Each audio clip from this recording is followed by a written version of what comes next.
वरना इतनी भीड़ अचानक इकट्ठा हो जाती है। आपको लग रहा प्लान्ड है? एकदम प्लान है। 1,000 की भीड़ मौजूद हो जाना और प्रशासन ये जरा ये सोशल का इतना तेज जमाना है, हम लोग कुछ करते हैं प्रशासन तुरंत आ जाती है। 1,000 आदमी इकट्ठा हो जाना और लोगों को सूचना देने के बावजूद भी पुलिस को वहां नहीं आना और आने के बाद भी एक पुलिसकर्मी आना, ये क्या दर्शाता है? ये प्लानिंग है शुद्ध रूप से कांग्रेसी मानसिकता। सोनिया एंटोनोमाइनो, प्रियंका वाड्रा, राहुल बाबा, ये सब कहां चले गए? इनकी आवाज नहीं आ रही है। एक भी ट्वीट नहीं किया। साधु को क्या पीटा? एक भी ट्वीट नहीं किया, नहीं ट्वीट किया, नहीं बोला। अभी तक ये दौड़ पड़ते, पैदल दौड़ पड़ते, कूद पड़ते, आग लगा देते, बताते अरे इसके साथ तो ऐसा हो गया। मैं इसीलिए मैं कह रहा हूं कि जहां पर भी संतों का अपमान हुआ है वहां सर्वनाश हुआ है और कुछ नहीं। महाराष्ट्र में देखिए शिवसेना शिवसेना में परिवर्तित हो गई, शासन सत्ता सरकार खत्म हो गई, कुर्सी से उतर गए वो। उसका परिणाम देख लीजिए, संतों के जिस प्रकार पीटा और मारा गया। यहां भी यही स्थिति होगी। सचेत हो जाओ, चेत हो जाओ, चाहे किसी पार्टी का हो, किसी दल का हो, वो की कोई माने नहीं रखता फलाने पार्टी का है तो क्षम है। नहीं मतलब ये थोड़ी ना, साधुओं को वीजा थोड़ा ना लेना पड़ेगा देश में अलग अलग जगह जाने के लिए।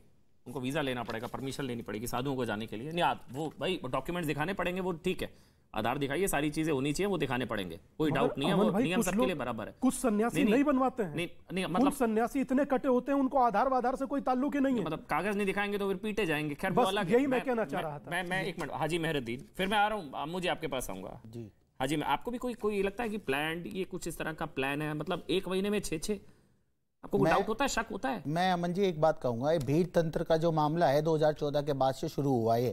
पहले गाय के नाम पे, फिर इस्लाम के नाम पर, फिर जो है अब गरबा के नाम पे जो मुसलमानों की पिटाई हो रही थी।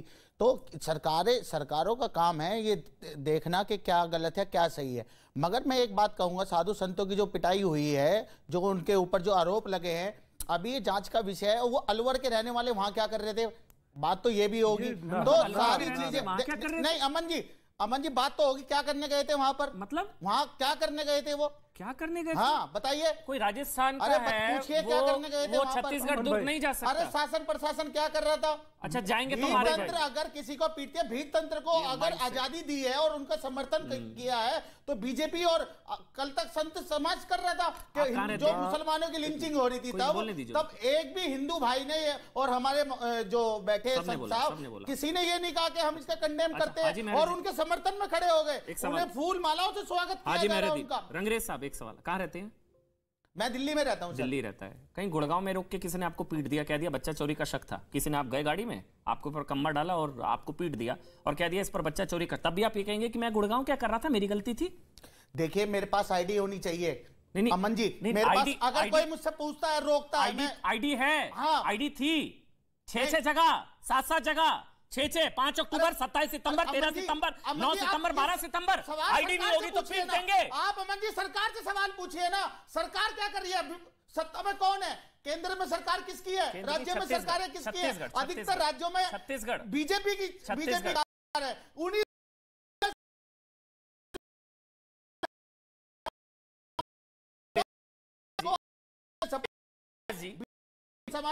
अभी यहां से स्टूडियो से बाहर निकले और आपके पास आधार नहीं है, आप घर पर छोड़ा है, बाहर की कुछ लोगों ने आपको रोक कर पीट दिया और कह दिया मुझे इस पर बच्चा चोरी का शक था, तभी आप ये कहेंगे कि फिर ठीक हुआ? अमन जी ये पब्लिक डोमेन में ये बात है, तभी आप ये कहेंगे कि मैं बिना आधार के बाहर क्यों निकला, मेरे को पीटेंगे ना भाई? कि बच्चे चोरी करते हैं हमारे ये जो संत समाज, कुछ लोग हैं, संत समाज के लोग बच्चा चोरी करते हैं, कुछ लोग हैं, अगर कोई उनकी पिटाई करता है। अच्छा एक उदाहरण दीजिए मेरे को, एक उदाहरण दीजिए। चलिए मैं आज आपके साथ हूं, एक का कन्विक्शन हुआ साधु का बच्चा चोरी के मामले में, एक कन्वेक्शन तो आज तक उनका भी नहीं हुआ जिन्होंने गाय के नाम पर। चलिए एक का नाम बताइए, एक का नाम बताइए, एक का नाम, एक का बताइए, एक बताइए, एक क्या बताऊं मैं आपको? बच्चा चोरी किसी ने किया हो साधु ने, एक बताइए, एक नाम। देखिए अमन जी ये बात ना भागिएगा मत, एक नाम बताइए। धारणा पूरे समाज में धारणा है ना भाई, धारणा है ना, फैली हुई है तो बच्चे चोरी हो रहे हैं भैया।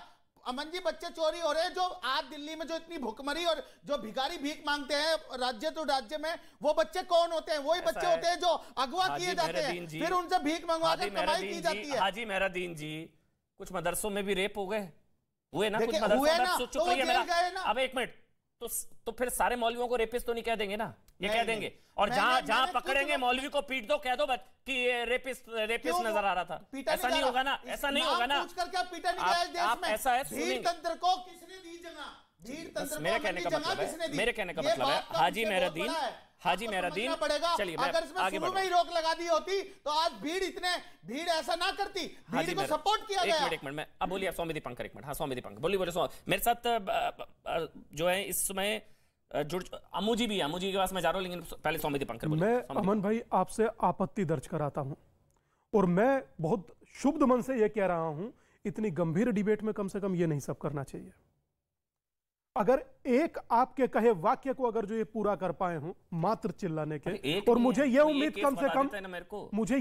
कम से कम नहीं थी, कतई नहीं थी ये उम्मीद कि ये पब्लिक डोमेन में है। पब्लिक डोमेन कहां है तो ये पता नहीं है। हाँ, एक नहीं है, एक केस नहीं, ये पब्लिक डोमेन है कहां? साथ में से एक बता दीजिए ने पब्लिक डोमेन में ना होती। हाजी मेहरुद्दीन बीच में नहीं बोलेंगे आप। अच्छा ठीक, आपकी बारी होगी, आप बोलेंगे।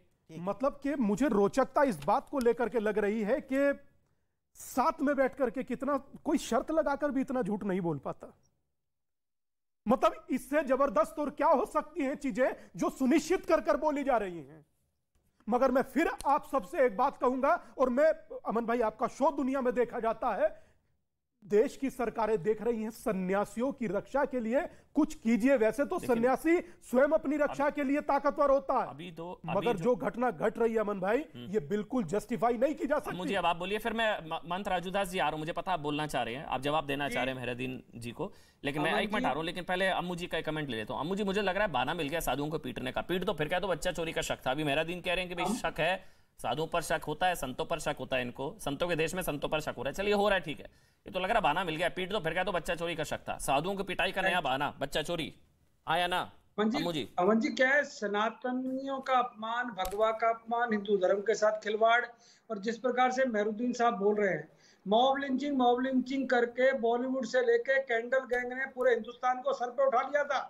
जब अलवर की घटना हुई थी और घटनाएं हुई थी, हमने उस समय भी विरोध किया था।